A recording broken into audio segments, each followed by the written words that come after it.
Super Mom, ang ganda na ng pagkasakotsa ng ating sahog na gilina baboy para sa ginisang ampalaya.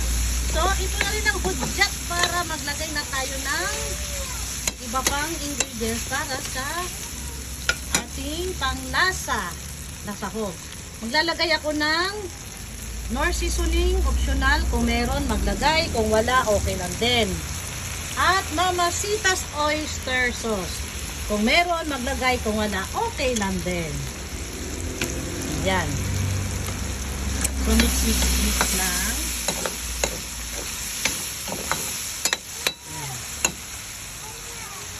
Igisa lang natin ng konti ang oyster sauce. Saka yung nor seasoning. Paabot na ng asukal.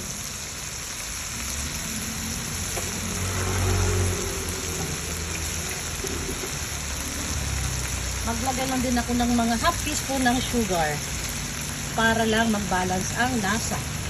Okay? And then, ito na rin, hudyat na. Para ilagay na natin ang ampalaya. So, dito ko lahati lang to. Sabi ko, dalawa eh. Yun, no? So, ang sikreto dyan, mga super mom, para hindi mapait ang ating ampalaya, huwag niyong takpan. Yan. At saka huwag masyadong halo-haloin yung ganyan lang, dahan-dahan, para lang para lang humalo ang lasa ng ating pamitla at sahog. Yan, ganyan lang. Yan.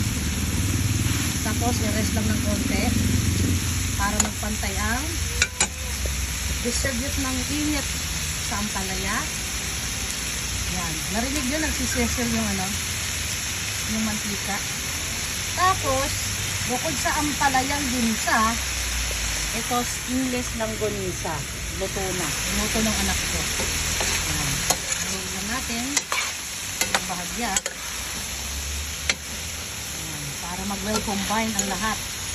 Para hindi lang yung nasa taas ang may lasa or magkaroon ng sahog.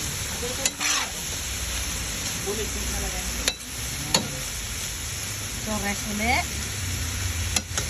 Mamaya na natin haluin. Huwag takpan, ha? Huwag takpan. Para maminting din ang freshness at greenish ng ampalaya. So, looking fresh pa rin lagi ang ampalaya natin. Green na green pa rin yan hanggang natin.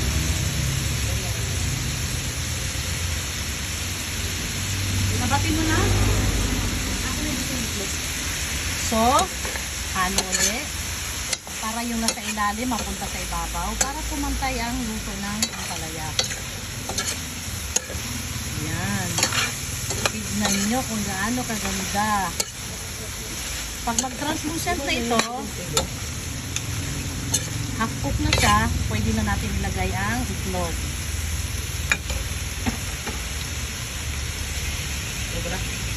Ganun mo. Ikot mo paglagay.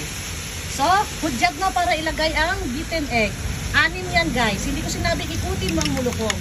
Ang sabi ko, ang paghalo o paglagay ng itlog pa ikot. Ayan. Simutin mo dahil mahal ang itlog. Pigain mo. Pigain mo pa. Wala na. So, halo. Para hindi na mapunta sa isang side ang binating itlog. Mag-well combine din sila sa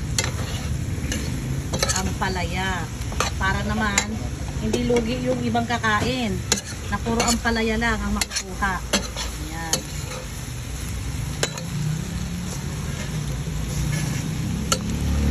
So, rest. Jason, hindi ko na hiwa yung silibel. May silibel ka ba? Bakit? Walang silibel o hindi ka talaga bumili? So, halo ulit para makita natin na luto na ang itlog. Yan. Kasi medyo basa ang itlog. Basa pa siya. Sabihin, hindi pa siya well cooked. Kailangan lutong-luto natin ang itlog para hindi madaling mapanis ang ating ginisang ampalaya. Press ulit. Hayaan natin ng ilang minuto bago haluin ulit. Ayan. Luto na ito mga mamshi. So, tikman na rin natin ang timpla kung okay na.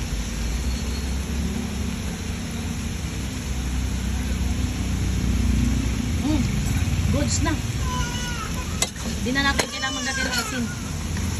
Kasi yung itlog, bago ko nilagay, tinimplahan ko na. Sarap. So, our ginisang ampalaya is done at luto na, ready to serve. Kain na na. Wait for my taste reveal.